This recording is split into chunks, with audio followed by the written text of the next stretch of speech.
जय भीम दोस्तों, मैं रजत मौर्य आप सभी का स्वागत करता हूं बहुजन साहित्य के इस विशेष कार्यक्रम किताब पर चर्चा में, जहां हम चर्चा करते हैं बहुजन लेखकों द्वारा लिखी गई किताबें और बहुजन मुद्दों पर केंद्रित किताबों पर। आज के इस वीडियो में हम लोग बात करेंगे बाबा साहब द्वारा लिखी गई किताब रिडल्स इन हिंदुइज्म की पहेली नंबर 13 के दूसरे भाग की। पहले भाग में हमने ये चीज समझने की कोशिश की थी कि ये जो आर्य जो लोग थे उनके अंदर मदरा पीने की कितनी ज़्यादा प्रवृत्ति थी, आदत थी, उनको जुआ खेलने की कितनी गंदी आदत थी, फिर व्यभिचार करने की कितनी आदत थी, उनका कोई मॉरल एथिक्स नहीं थे। हमने यहाँ तक समझा कि एक ही औरत के साथ कई सारे पुरुष व्यभिचार करते थे, सेक्स करते थे और पर्टिकुलर एक एक दिन निर्धारित रहता था सभी के लिए। हमने यहाँ तक देखा कि खुले में भी सेक्स या व्यभिचार करने का जिक्र मिलता है। इसी क्रम में आज हम समझने की कोशिश करेंगे कि ये जो तथाकथित हिंदू धर्म, ब्राह्मण धर्म, सनातन धर्म, आर्य जो लोग हैं, क्या वो लोग शुरू से ही मांस नहीं खाते थे या उन्होंने कब मांस खाना बंद करा। ये एक पहेली है कि कब मांस खाना बंद करा और क्यों खाना बंद करा, लेकिन शुरू से वो मांस खाते थे। इसके रिगार्डिंग डॉक्टर अंबेडकर इस पहेली में कुछ एविडेंसेस देते हैं जो कि हिंदू धर्म शास्त्रों से ही लिए गए हैं। डॉक्टर अंबेडकर पेज नंबर 111 पर लिखते हैं, सबसे बड़ा बदलाव खाने को लेकर हुआ। आजकल हिंदू आहार के बारे में बहुत सोच विचार करते हैं। आमतौर पर सहभोज में दो तरह की सीमाएं हैं। हिंदू किसी गैर हिंदू का पकाया भोजन नहीं करता। हिंदू किसी ऐसे व्यक्ति के हाथ का बनाया खाना नहीं खाता जो ब्राह्मण अथवा उसी की जाति का ना हो। हिंदू केवल यह नहीं देखते कि वह किसका बना खाना खाएं, बल्कि यह भी ख्याल रखता है कि क्या खाए। आहार की दृष्टि से हिंदुओं की दो श्रेणियां हैं, शाकाहारी और मांसाहारी। मांसाहारियों की भी कई उपश्रेणियां हैं। वे जो सभी मांस और मछली खाते हैं, वे जो मात्र मछली खाते हैं। इसमें भी आप देख रहे हो ना कि वर्ग हैं, श्रेणियां हैं। जो मांस खाते हैं उनकी भी कई उपश्रेणियां हैं। वे जो गाय छोड़कर किसी भी पशु पक्षी का मांस खाते हैं, वे जो गाय सहित सभी प्रकार का मांस खाते हैं, वे जो मांस खाते हैं परंतु गाय का नहीं, मुर्दा या जिंदा मुर्गे का भी नहीं। इस चीज को आप समझ सकते हैं कि ये जो तथाकथित जो हिंदू धर्म को मानने वाले लोग हैं, ये सब मांस तो खाते हैं, लेकिन इसमें अलग अलग श्रेणियां हैं। आहार की दृष्टि से हिंदुओं में ब्राह्मणों के दो वर्ग हैं। ये चीज समझिएगा, हिंदुओं में ब्राह्मणों के दो वर्ग हैं, पंचगौड़ और पंच द्रविड़। इनमें से पंच द्रविड़ पूर्ण शाकाहारी हैं। पंच द्रविड़ जो हैं वो पूर्ण शाकाहारी हैं। हिंदुओं में अछूत लोग मांसाहारी हैं। वे केवल बकरी और पक्षियों का मांस ही नहीं खाते बल्कि गाय का मांस भी खाते हैं, चाहे वह जिंदा हो या मुर्दा। मध्यम वर्गीय गैर ब्राह्मण की अलग आदतें हैं। उनमें कुछ तो ब्राह्मणों की तरह शाकाहारी हैं और शेष मांसाहारी हैं। उनमें से कोई भी गाय का मांस नहीं खाता। एक और तथ्य ध्यान देने योग्य है, वह है खाने के लिए जानवरों को मारना कोई हिंदू यह काम नहीं करेगा। खाने के लिए भी केवल एक ही छोटी सी जाति खटीक ही पशुओं को मारती है। हिंदुओं में कोई कसाई नहीं होता, यहाँ तक कि अछूत भी पशुओं को नहीं मारते। वह मुर्दा गाय का मांस खाते हैं लेकिन गाय को मारते नहीं हैं। आजकल भारत में कसाई मुसलमान हैं। अगर किसी हिंदू को खाने के लिए मांस चाहिए होता है तो वह मुसलमान को बुलाता है। सभी हिंदू अहिंसा में विश्वास करते हैं। भारत में शाकाहार का प्रचलन कब से है?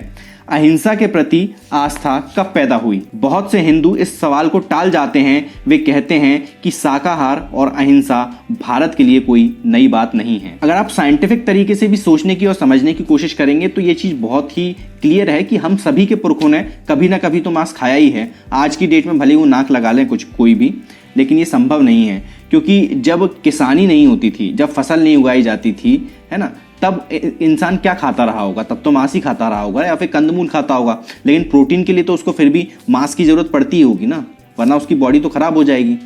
तो ये चीज हमें समझना पड़ेगा। आगे डॉक्टर अंबेडकर लिखते हैं, इस विवाद पर जो साक्ष्य उपलब्ध है उनसे पता चलता है कि वर्तमान हिंदुओं के पूर्वज प्राचीन आर्य न केवल मांसाहारी थे बल्कि वे गौ मांस भी खाते थे। निम्नलिखित साक्ष्य इस संबंध में पर्याप्त हैं। ये निर्विवाद है। मधुपर्क का उदाहरण लें। प्राचीन आर्यों में अतिथि सत्कार के लिए एक स्थापित रीति थी जिसे मधुपर्क कहते थे। उसका विस्तृत विवरण हमें गृह सूत्रों में मिलता है। अब गृह सूत्र क्या है? एक तरह का जो ब्राह्मणवादी लोग हैं उनके धर्मशास्त्रों का ही एक अंग है। अधिकांश गृह सूत्रों में 6 व्यक्ति मधुपर्क के पात्र बताए गए हैं। उनके नाम हैं ऋत्विज अथवा यज्ञ करने वाला ब्राह्मण, दूसरा आचार्य, तीसरा वर, चौथा राजा, पांचवा स्नातक और छठवां यजमान का प्रिय कोई अन्य व्यक्ति। इस सूची में कुछ लोग अतिथि को जोड़ते हैं। इसके अतिरिक्त ऋत्विज, राजा और आचार्य को छोड़कर अन्य को वर्ष में एक बार ही मधुपर्क दिया जाता है। ऋत्विज, राजा और आचार्य जब भी आते उन्हें तभी मधुपर्क दिया जाता था। इस रीति में पहले अतिथि के पांव धुलाए जाते थे, फिर कुछ मंत्रों के उच्चारण के साथ मधुपर्क दिया जाता था। आपके दिमाग में आ रहा होगा कि मधुपर्क है क्या, तो मधुपर्क की जो विधि है उसको मैं आगे आपको बताता हूं। मधुपर्क में क्या क्या होता है। मधुपर्क का शाब्दिक अर्थ है ऐसा संस्कार जिससे किसी व्यक्ति के आचमन में मधु उड़ेला जाता है। अब यहाँ पे आप सोचेंगे मधु है यानी कि शहद होगा, ऐसा नहीं है। शहद उसका एक अंग है, शहद भी मिलाया जाता है, लेकिन शहद के अलावा भी बहुत सारी चीजें मिलाई जाती हैं। शुरू में यही मधुपर्क था, लेकिन आगे चलकर इसकी सामग्री बढ़ती गई। मधु में काफी कुछ मिलाया जाने लगा। जब इसका प्रचलन शुरू हुआ तो इसमें दही, शहद और मक्खन होता था। फिर इसमें 5 पदार्थ और मिलाए गए, दही, मधु, घी, यव और जौ। फिर इसमें 9 पदार्थ और मिलाए जाने लगे। कौशिक सूत्र में मिश्रण के लिए 9 पदार्थ हैं। कौशिक सूत्र क्या है? ये भी ब्राह्मण धर्मियों का धर्मशास्त्र का एक अंग है। ब्रह्म दही और मधु, इंद्र प्यास, सौम्य दही और घी, मौसल सायने और घी। इसका उपयोग केवल सौत्रामणि और रजस यज्ञ में होता था। वरुण पानी और घी, श्रवण तिलों का तेल और घी, परिवारजक तिलों का तेल और खली। अब हम मानव ग्रह सूत्र पर आते हैं। इसके अनुसार वेद कहते हैं कि मधुपर्क बिना मांस के नहीं बनता। दोबारा बोल देता हूं, इसके अनुसार वेद कहते हैं कि मधुपर्क बिना मांस के नहीं बनता। किसके अनुसार? मानव ग्रह सूत्र के अनुसार वेद कहते हैं कि मधुपर्क बिना मांस के नहीं बनता। इसलिए विधान है कि गाय नहीं तो बकरे का मांस अथवा पायस, खीर दिया जाए। मतलब कि गाय का जो मांस है वो प्रथम रखा जाता है, अगर वो नहीं है तो फिर आप बकरा का मांस इस्तेमाल कर सकते हो। हिरण्यकेशी ग्रह सूत्र के अनुसार अन्य मांस प्रस्तुत किया जाना चाहिए। बौधायन ग्रह सूत्र कहता है गाय नहीं तो बकरी या भेड़ का मांस दिया जाना चाहिए व अन्य जंतु का मांस, हिरण आदि का भी दिया जा सकता है, क्योंकि बिना मांस के मधुपर्क नहीं बन सकता। ये कहाँ लिखा है? बौधायन ग्रह सूत्र में। कोई मांस देने में सक्षम ना हो तो कंदमूल पकाए, परंतु अंत में मांस मधुपर्क का अनिवार्य हिस्सा बन गया। दरअसल कुछ ग्रह सूत्रों में जोर देकर कहा गया है कि बिना मांस के मधुपर्क नहीं बन सकता। उनका आधार ऋग्वेद है, जिसमें कहा गया है मधुपर्क बिना मांस के ना हो। कहाँ में लिखा गया है? ऋग्वेद में। मैं दोबारा आपको एक बार याद दिला दूं कि मधुपर्क किसको पिलाया जाता है। इसमें 6 लोगों के नाम आते हैं। एक तो ऋत्विज अथवा यज्ञ करने वाला ब्राह्मण, समझ रहे हैं? यज्ञ करने वाला ब्राह्मण, आचार्य, वर, राजा, स्नातक और यजमान का प्रिय कोई अन्य व्यक्ति। मतलब कि ब्राह्मण मधुपर्क पीते थे, उन्हीं के लिए मधुपर्क बनाया जाता था और उस मधुपर्क में मांस एक अनिवार्य हिस्सा था, जैसा कि ऋग्वेद कहता है, बौधायन ग्रह सूत्र कहता है, हिरण्यकेशी ग्रह सूत्र कहता है। इसके अलावा मानव ग्रह सूत्र भी यही कहता है। इस तरह मांस खाना आम बात थी। ब्राह्मण से शूद्र तक सभी मांसाहारी थे। धर्म सूत्रों में जंगली जानवरों, पक्षियों और मछली के मांस के बारे में अनेक नियम हैं।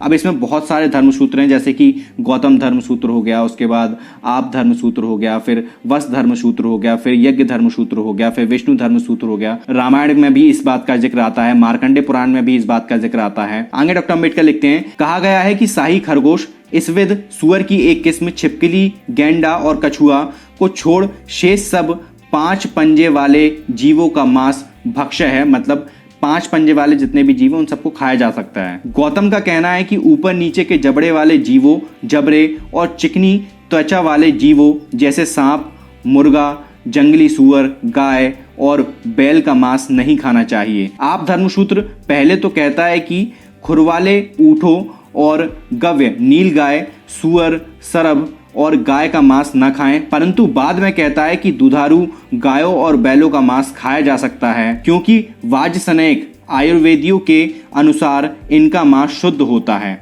आद धर्मसूत्र के अनुसार वेद शिक्षकों के लिए मांस खाना वर्जित है। ये जो पहेली है वो अपूर्ण है, ये पूरी नहीं की गई। डॉक्टर अम्बेडकर इसमें कई सारी चीजें और जोड़ना चाहते रहे होंगे, लेकिन वो ऐसा नहीं कर पाए। उम्मीद करता हूं कि अब आपके दिमाग में ये डाउट नहीं रहेगा कि ब्राह्मण कभी मांस खाया करते थे या नहीं खाया करते थे। कम से कम 7 से 8 धर्मशास्त्रों का जिक्र डॉक्टर अंबेडकर ने किया है जिसमें कि मांस खाने की बात की गई है। उम्मीद करता हूं कि इस वीडियो से आप लोगों को सीखने को समझने को जरूर मिला होगा। यह वीडियो आप लोगों को कैसा लगा नीचे कमेंट बॉक्स में कमेंट करके जरूर बताइएगा। किताब को खरीदने का लिंक आपको नीचे डिस्क्रिप्शन बॉक्स में मिल जाएगा। मैं रजत मौर्य मिलता हूं आपसे अगले वीडियो में फिर किसी किताब के साथ। तब तक अपना और अपनों का ध्यान रखें, पढ़ने की आदत को विकसित करें, क्योंकि पढ़ेगा इंडिया तभी तो बढ़ेगा इंडिया। जय भीम, जय भारत, जय संविधान, जय जोहार।